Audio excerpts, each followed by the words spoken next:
Apella Jawa tenang adalah wangsa Otik sambaneti tangatun fulangan apa dan parlap nangapi ayawan jawe baru nanakina kumsukwe sahita bela tua takan rukua leruk nyarakamna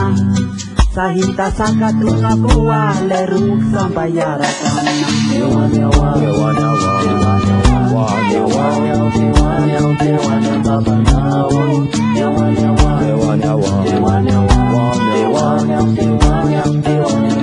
yawa dewan yang nausa resa kampuf na deusa dis kiam tata nausa dis kiam suk naula sats milo wem tu lebih jabar fam tiaba krit no asom ya diar cis tawatra cis ilatra baba kumrap simba metrera ka na 10 kilometer tam fuf na deu itu ndak pega fam tiaba na umeu ita lawa mangata kali kilki somba te wafaka asa tawan sanure asa mano fike mapme ala isara chena ngeye tikisino myarka bakapi tabe dewan yawa dewan yawa dewan yawa dewan yawa dewan yawa dewan yawa baba nawa dewan yawa dewan yawa dewan yawa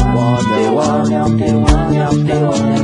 yawa masuno mi baba kisiki no mi aya Uya no marara site inambare Uya no wetana tungavanya tana te akavadianya mitene namtatanaye te mama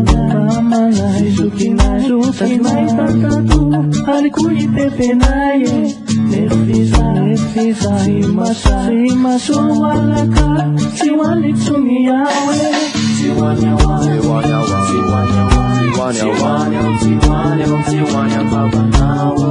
siwanyawa siwanyawa siwanyawa ngeti nawa siwanyawa siwanyawa siwanyawa baba nawa siwanyawa siwanyawa ngeti nawa